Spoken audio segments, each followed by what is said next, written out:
अस्सलाम वालेकुम, आदाब नाज़रीन। आप देख रहे हैं शोम चैनल इदरीस फलाई का ऑफिशियल पेज। इस वक्त आप सब लोग की जानकारी के लिए बताना चाहूँगा, जिस तरह से हमारे साथ पिछले कुछ दिनों पहले इंजीनियर मीनाक्षी भगत जी के साथ इंटरव्यू हुआ था, जो बाज़ाब्ता तौर पर बहुजन समाजवादी पार्टी, जो कि एक नेशनल पार्टी है, वहाँ से एमएलए कैंडिडेट उठे हैं, जो भदरवा 51 है वहाँ से।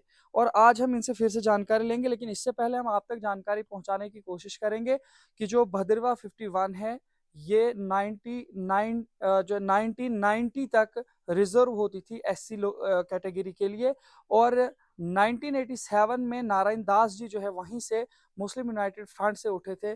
और आज जो है हमारे पास जिस तरह से इंजीनियर मीनाक्षी भगत जी हैं, इनके साथ जानकारी लेकर आप तक पहुंचाएंगे कि जो है किस तरह से इन तमाम चीज़ों को देखते हैं। तो क्या कहेंगे आप, जिस तरह से आप इस इलेक्शन में आए हैं? तो सबसे पहले मैंने जिक्र किया था कि वो रिजर्व कैटेगरी हुआ करती थी, वहां से उस चीज़ को उठाया गया।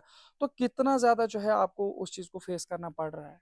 देखिए, अब जैसे बाकी पार्टीज़ होगी या कोई भी रीजनल पार्टी पार्टी होगी या कोई नेशनल पार्टी भी क्यों ना होगी, जितनी भी हमारे चिन्हार वैली में भद्रवाह में जितनी भी रिजर्वेशन वाली जो सीट थी, सबको उठा के इन्होंने जम्मू में डाल दिया है।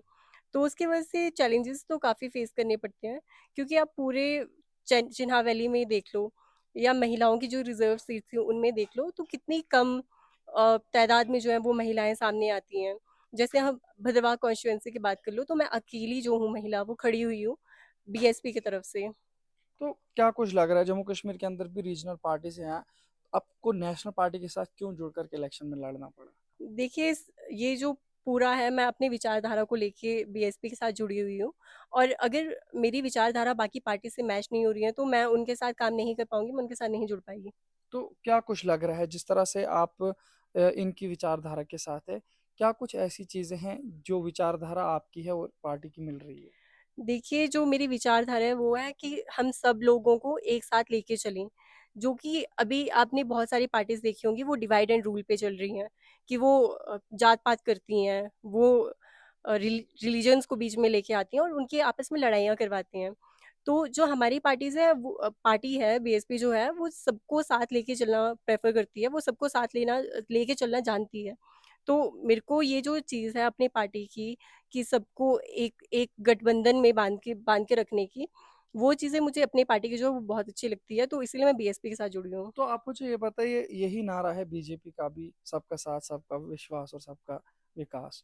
तो फिर उसमें और आपकी पार्टी में क्या फ़र्क है? आप अपने इतने सालों से जो बीजेपी है वो रूल कर रही है, तो आप देख लीजिए। मैं रूल इसलिए बोल रही हूँ क्योंकि वो लिटरली रूल कर रही है, क्योंकि उन्होंने सच में सबको डिवाइड एंड रूल करके देखा। किसी भी, आप गुजरात के दंगों की बात कर लीजिए, या अभी जो कोलकाता में रेप केस हुआ, आप उसकी बात कर लीजिए।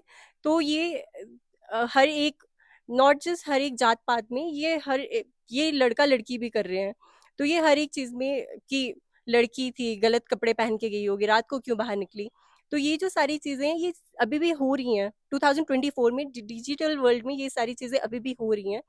और हमारी जो पार्टी है वो इस इन सब चीजों को परे रख के डेवलपमेंट की ओर फोकस करती है, तो इसीलिए ये पार्टी मैं चूज की हुई है मैंने। तो आप मुझे ये बताइए, जो भद्रवाह आपकी कॉन्स्टिट्यूंसी है हम्म। 51 में, क्या कुछ आप कहेंगे जो है, लोग यहाँ पे आपके साथ किस तरह से जुड़ेंगे, जो आपकी विचारधारा है किस तरह से जुड़ रही है? मैं अभी तक बहुत गांव विजिट कर चुकी हूँ और हर जगह की सेम प्रॉब्लम है, रोड, हेल्थ केयर, स्कूल्स और इंफ्रास्ट्रक्चर भी देख लीजिए। स्कूलों की खस्ता हालत हो चुकी है, कोई भी स्कूल जो है वहाँ पे या तो ढंग के टॉयलेट्स नहीं है, या तो उनके जो बच्चे अभी भी नीचे बैठ के पढ़ रहे हैं, तो वो उनके पोस्चर के लिए भी सही नहीं है। इन द लॉन्ग रन उनको बहुत सारी हेल्थ प्रॉब्लम्स हो सकती हैं।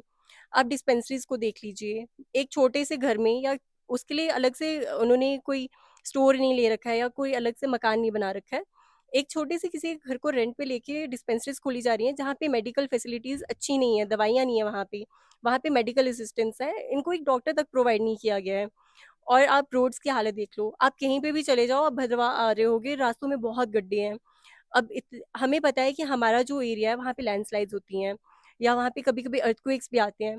तो हम ऐसा इंफ्रास्ट्रक्चर अपनी रोड ऐसे बिल्ड कर सकते हैं कि हमें इन इन चीज़ों से फर्क ना पड़े, क्योंकि हमारा देश जो है वो बहुत आगे बढ़ बढ़ सकता है, लेकिन इन चीज़ों की वजह से हमारा देश बहुत पीछे रह रहा है। तो क्या कुछ जो है इस इलेक्शन में आप जो कैंपेनिंग आपने कहा, हाँ तो जी। क्या कुछ आपको लग रहा है कि ये इलेक्शन आपको कहाँ तक मुकाबला करवा पाएगा कांग्रेस जैसी पार्टी के साथ, बीजेपी जैसी पार्टी के साथ या जितने भी बाकी जितने उठे हैं? देखिए, मुकाबला उनके साथ होता है जिन्होंने कुछ काम किया हो। मुझे नहीं लगता, जब से मैं पैदा हुई हूँ उसके बाद से मेरे को अपने एरिया में रोड की जो है डेवलपमेंट हुई है। रोड, मैं नहीं कहती हूँ कि रोड्स आई नहीं है गाँव-गाँव में, पर आप रोड्स की हालत देख लो। वैसी रोड्स का फ़ायदा क्या, जहाँ पे कभी एक्सीडेंट्स हो रहे हैं या कभी गाड़ियाँ चल रही नहीं है, खराब हो रही हैं गाड़ियाँ। तो मैं अभी तक जितने भी गाँव में गई हूँ, मेरा ये जो बेसिक चीज़ें वो तो हम लेके आएँगे ही। डिस्पेंसरीज़ में बेटर मेडिसिन्स, और हो सकता है कि हम टेली मेडिसिन्स, जो कि वीडियो कॉल्स पे बड़े शहर के डॉक्टर से बात करवाने वाला, हम उसकी भी अरेंजमेंट करेंगे। डिस्पेंसरीज़ को ढंग का करेंगे, सड़कों पे ब्लैक टॉप करवाएँगे। ये तो बहुत बेसिक चीज़ें हैं, हमने उन जिन पे फ़ोकस करना है, जो कि हर एक एरिया में भी बहुत बड़ी दिक्कत बन चुकी है। आप वाटर की समस्या भी देख लो। वाटर पॉल्यूशन जो है, हम पहाड़ों में रहते हैं, हमने कभी सुना तक नहीं होगा, बट हमारा भी वाटर पॉल्यूटेड है, और उसकी सैनिटाइजेशन के लिए, उसकी क्लीनिंग के लिए अभी भी हमारे पास कोई अच्छी फैसिलिटीज़ नहीं है। क्या कुछ करेंगे आप अगर आप जो है चुनाव के बाद लोगों के सामने एक लीडर बन के आती हैं? देखिए, ये सारे जो मुद्दे मैंने अभी बोले, वो तो हम सॉल्व करेंगे ही। उसके अलावा जो हम ट्रेनिंग जो होती है बच्चों की, वो करवाएँगे, क्योंकि अभी भी हमारे बच्चों को ये नहीं पता 11th के बाद करियर काउंसलिंग करवा सकते हैं कि उन्होंने कहाँ जाना है, उनको क्या करियर चाहिए। तो हम उनके लिए करियर काउंसलिंग करवा सकते हैं। जो ऑलरेडी 12th कर चुके हैं, अगर उनको कोई ट्रेनिंग की ज़रूरत है, फॉर एग्ज़ाम्पल कोई फार्मर है, उसको एग्रीकल्चर वाली साइड जाना है, तो उस रिलेटेड भी हम ट्रेनिंग रख सकते हैं।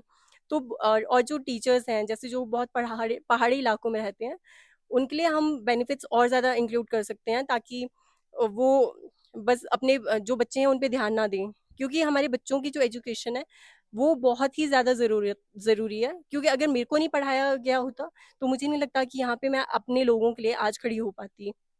चलिए, बहुत शुक्रिया, हमारे साथ मीनाक्षी जी थी और आप सब लोगों के सामने इन्होंने बातचीत की है। अब जिस तरह से भदरवा के अंदर जो चुनाव हो रहे हैं 51 कॉन्स्टिट्यूएंसी के अंदर, वहाँ से ये जो है बीएसपी से उठी हैं, तो किस तरह से जो है लोग इनके साथ आएँगे, वो बहरहाल 18 तारीख को पता चलेगा। लेकिन इनके जो मसाइल जो ये कुछ कह रही हैं, इनका कहना है कि अगर इन मसाइल पर जो है ध्यान देने की कोशिश कोई भी करेगा, तो ज़रूर ब ज़रूर जो है इलाका डेवलप होगा और ये खुद आश्वासन दे रहे हैं कि अगर इनको चुना गया तो ये इन तमाम चीज़ों पर काम करेंगे। अब देखना ये है कि जो दूसरे लोग हैं वो इन मसाइल पर कितना खरा उतरेंगे। तो देखते रहिए शुभम चैनल। अपने मेज़बान इदरीस फलाही को दीजिए इजाज़त। मज़ीद पेशकश करेंगे, तब तक के लिए अल्लाह हाफ़िज़।